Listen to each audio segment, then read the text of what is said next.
안녕하세요, 최원원입니다. 오늘 이야기할 내용은요, 권리금 작업, 예를 들어서 권리금 마진을 중간에 차익으로 남기는 그런 분들의 내용을 좀 다루려고 하는데요. 예전부터 얘기가 많이 나왔었습니다. 그런데 이제 법적으로 이 부분에 대해서 커버할 수 없는 그런 것들 때문에 많은 분들이 손해를 보고 있는 상황이죠. 그래서 이 권리금 작업이란 중간에서 권리금 장난을 치는 그런 목적이나 이유, 그리고 이런 것들에 대해서 어떻게 하면 대처할 수 있는지 한번 얘기를 해보겠습니다. 첫 번째, 권리금 작업이란 무엇인가? 이거부터 말씀을 드리겠습니다.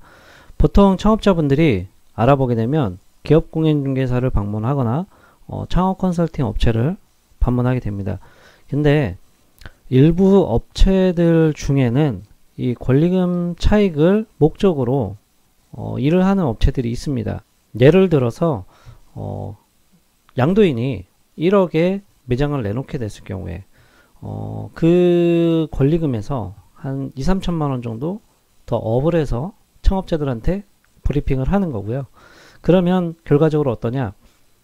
실제적으로 권리양도 계약서를 쓰게 되면 1억 3천 정도의 계약을 쓰게 됩니다. 그런데 실제로 양도인에게 들어가는 권리금은 1억인 것이고 중간에 3천만 원은 그 중간에 역할을 해줬던 그분 통장에 이제 들어가게 되는 거거든요. 그러면 무슨 문제가 발생이 되느냐? 창업자가 초기 창업을 하는 창업 비용이 당연히 높아지고요.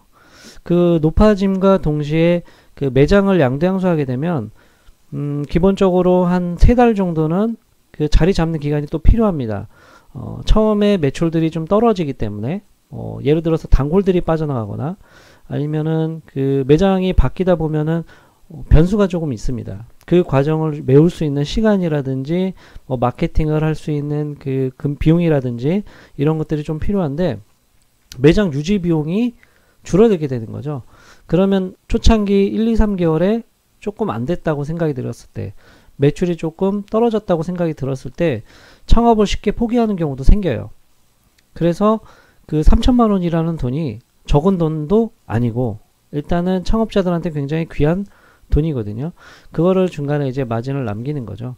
그래서 이 작업을 어떻게 하느냐? 내가 컨설팅이다. 그러면 1억에 팔 수 있는 매장이다라는 판단이 들면 권리금을 2, 3천만 원 더 깎습니다.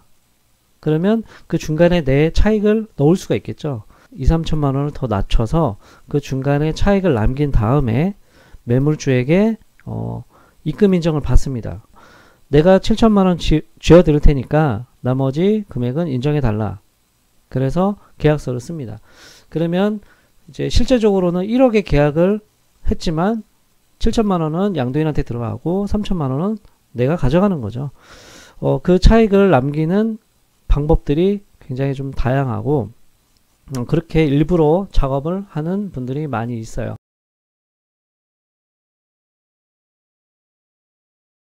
그리고 매물주가 그 권리금을 남기는 걸 유도하는 것도 있습니다. 예전부터 진행되어 있던 방식이다 보니까 알고 계신 분들이 굉장히 많아요. 아, 원래 이렇게 남겨줘야 되는구나. 그걸 알고 있어서 매물주가 먼저 권하기도 합니다. 내가 만약에 1억의 매장을 내놓으려고 해요. 그러면 내가 1억을 가져갈 테니까 여기선 깎지 말고 나머지는 너희들이 알아서 해라. 거의 대부분 이렇게 얘기를 합니다.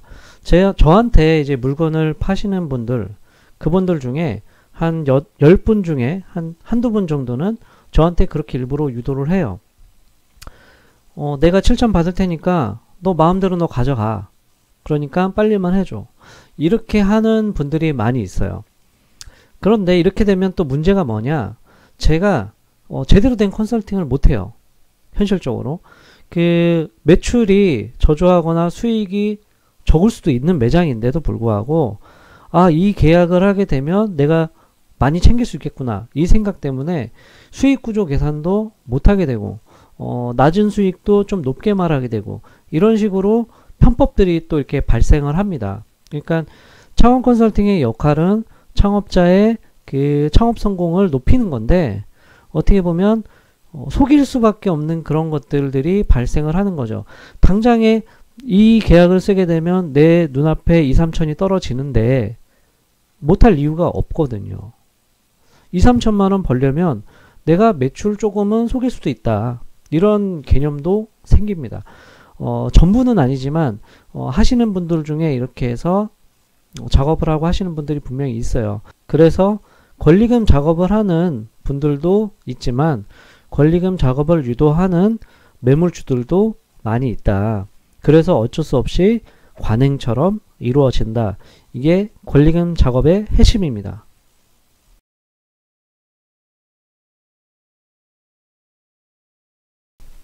그러면 이 내용을 가지고 이게 과연 권리금 작업이라는 게 불법이냐 합법이냐 이게 지금 가장 중요하거든요. 법에는 편법이라는 게 분명히 없어요. 아니면 아니고 맞으면 맞아 이렇게 판단을 하는데 이 권리금 작업이 정말 합법적인 일이냐 아니면 불법이냐 요거를 가름하기 위해서 법적으로 분석을 해본다면 불법은 아니다. 그러면 합법이다. 이렇게 결론이 나옵니다. 무슨 얘기냐면 권리금은 어떻게 보면 창업자의 주머니에서 나온 돈입니다. 하지만 결과적으로 컨설팅에다가 돈을 주는 사람은 매물주가 주거든요. 그러니까 매물주가 권리양도 계약서를 1억에 쓰고 창업자에게 돈을 받아서 거기에서 자기 통장에서 3천만 원을 떼어줘. 인정. 그러니까 거래를 이렇게 깔끔하게 해줘서 감사합니다 하고 인정을 하고 주는 거예요. 이게 불법은 아니다.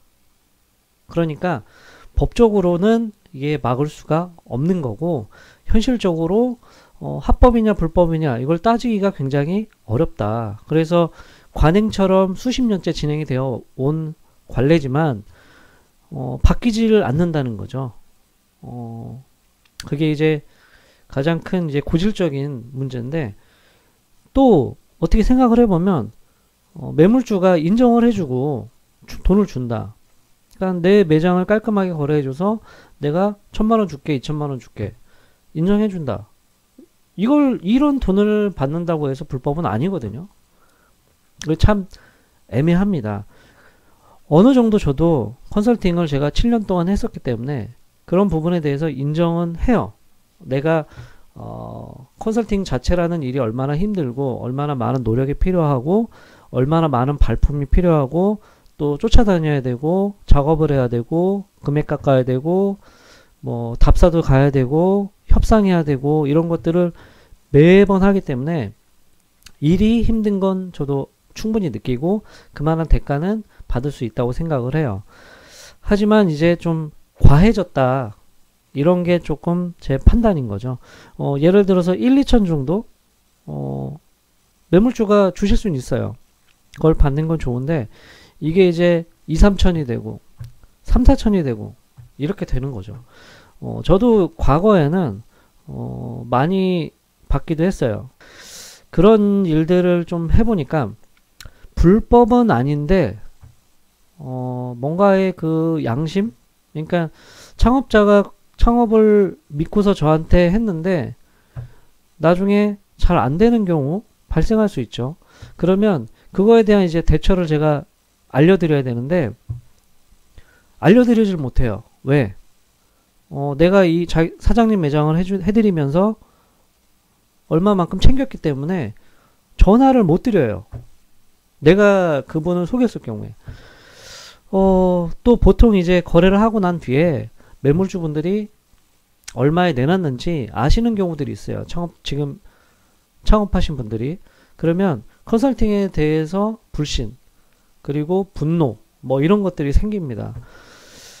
그래서 찾아오시는 분들도 분명히 예전에 있었다. 그리고 뭐 떳떳하지를 못했다. 내가 창업 컨설팅이라는 거를 떳떳하게 얘기할 수 없었다. 이런 것들이 이제 문제가 되는 거죠. 그러니까 정직하게 하느냐 아니면 뭐 불법은 아니지만 그래도 많은 이윤을 남기고 내가 컨설팅을 하느냐 요 두 가지 차이이기 때문에 이거는 뭐 양심 문제라고 보면 될 것 같아요. 저도 이제 컨설팅 회사를 그만둔 이유를 보면은 거의 한 회사가 그런 형식으로 구성이 돼 있으면 그 회사는 대부분 다 그렇게 일을 합니다. 그러면 내가 만약에 안 한다고 하면 나 혼자 이제 외톨이가 돼요. 거기서 버틸 수가 없어요. 무조건 나와야 되고 또 이제 또 다른 업체를 이사를 가더라도 또 그렇게 안 하는 회사도 있지만 그렇게 하는 회사도 분명히 있거든요. 자꾸 그렇게 부딪혀요. 부딪히다 보니까 결국에는 저는 독립을 한 거죠. 그걸 안 하기 위해서. 그리고 이제 일을 해보니까 마음이 좀 편하다는 거, 그리고 타협을 할 필요가 없다는 점, 이런 것들이 가장 이제 좋았다고 생각을 하고요.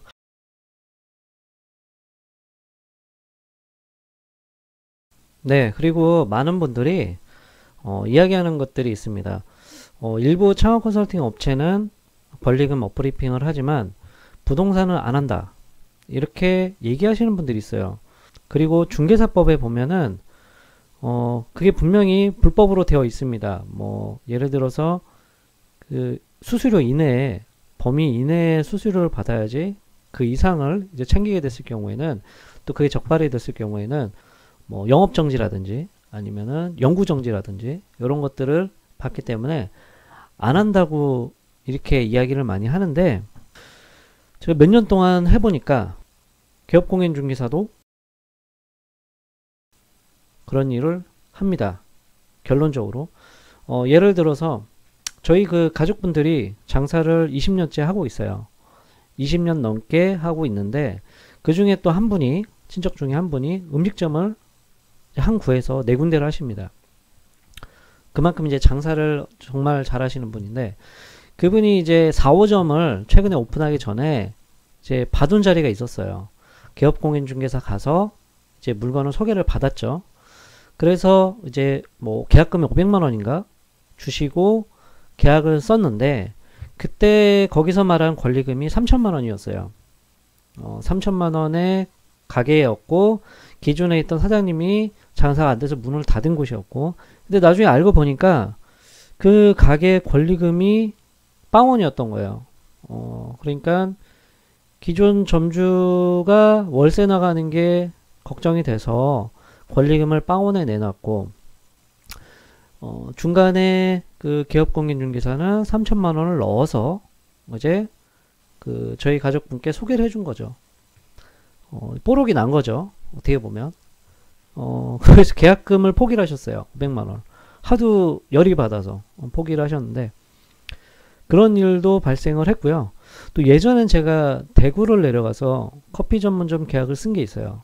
그 대구에 계신 사장님이 제 블로그나 카페 이런 데 와서 제가 이제 한 내용들을 많이 보고 배우셨던 분인데, 그분이 이제 부동산에서 커피 전문점 매장 그걸 이제 알아보셨는데, 혹시나 해서 저한테 좀 확인을 좀 해달라고, 권리금이 뭐 1억 8천인데 왜 1억 8천이 맞는지 좀 확인해달라고 저한테 연락을 하셨어요.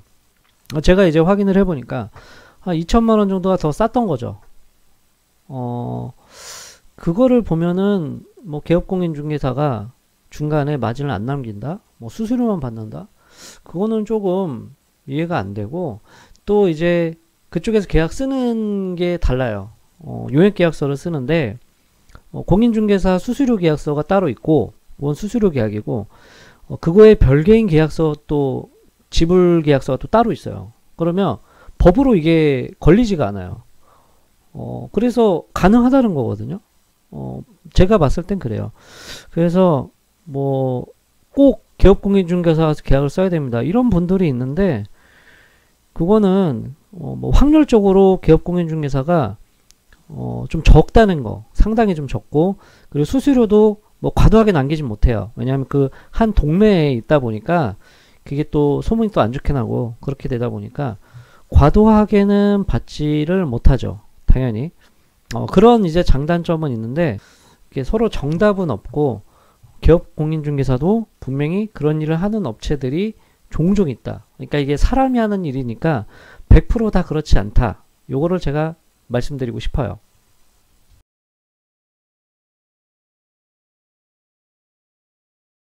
권리금 작업을 왜 하는가? 매우 간단하죠. 돈입니다. 예를 들어서 네가 계약서를 쓸 때, 한 번 계약서를 쓸 때 한 200을 받아요. 200을 10건 하느냐, 그냥 2천만 원 한 건 하느냐, 이 차이거든요. 결국에는 돈 때문에 이런 일들이 발생을 하는 겁니다. 이제 어느 정도 설명을 좀 드렸습니다. 권리금 작업은 왜 하는지 말씀드렸죠. 근데 이게 굉장히 뿌리치기 어렵습니다. 이 유혹이라는 게 돈에 관련된 문제다 보니까 굉장히 뿌리치기가 쉽지 않죠. 저도 이제 제가 컨설팅 회사를 그만두고 이제 뭐 정직하게 일을 한다 해서 나왔는데, 그 사이에 이제 많은 분들이 전화를 해서 저를 이제 스카우트 하려는 그런 조짐이 있었죠. 그리고 그 중에서는 뭐 돈 얼마 벌었다, 뭐 누구 알지 않느냐, 뭐 이런 식으로 해서 자랑을 하기도 하고 많이 했습니다, 저한테. 근데 저는 이제 그 유혹을 뿌리친 이유는 딱 하나입니다. 그냥 내가 하고 싶은 대로 하자. 내가 이거 싫으면 하지 말고 내가 좋으면 하자. 그냥 요런 생각 때문에 나온 거거든요.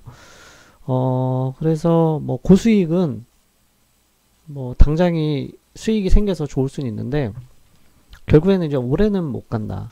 그리고 이제 떳떳하지 못하니까, 내가 창업 컨설팅을 뭐 10년, 20년, 30년을 해야 될 수도 있는데, 우선은 떳떳해야 되지 않습니까?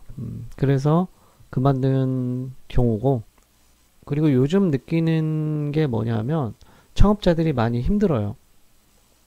소자본 창업하시는 분도 그렇고, 뭐 1억이 있으신 분도 그렇고, 2억이 있으신 분도 그렇고, 요즘 창업이 워낙 어렵기 때문에 어떻게든 좋은 방향으로 이끌어드려야 돼요. 유행 창업을 웬만하면 못하게 하고, 어떤 그 새로운 업종이 있는데 좀 오래 갈 것 같지 않다, 그러면 이제 막아야 되고, 또 양도양수 매장에 나왔는데 내가 봤을 땐 뭐 카드 매출 좀 속이는 것 같다, 그런 느낌이 들면 하지 말아야 되고, 이런 것들이 이제 계속 발생이 되는데, 자꾸 이제 고수익의 유혹에 이렇게 눈이 머는 경우가 있어요. 그러니까 이게 끝나지 않는 전쟁이고, 아는 사람은 안 당하고 뭐 모르는 사람은 당하는, 그러니까 초보 창업자만 계속 이용당하는 그런 현실이기 때문에 좀 안타깝죠, 어떻게 보면. 그래서 많은 분들이 이런 사실들을 좀 알고 좀 주의했으면 좋겠다 해서 이렇게 시작을 한 거고요.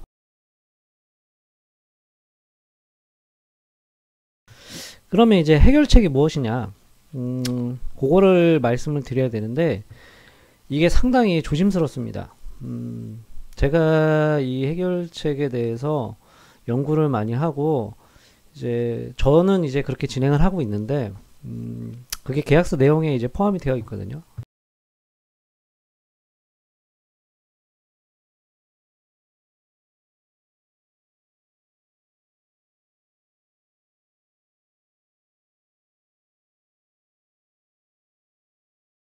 개인이 권리금 인정 작업을 좀 피하려면 피해를 최소화하는 게 정답 아닙니까? 그러면 권리금을 낮춰야 된다, 이 말씀을 좀 드리고 싶고, 오늘은 여기까지 제가 방송을 해드리고, 다음에 조금 더 세부적으로 말씀을 드리도록 하겠습니다.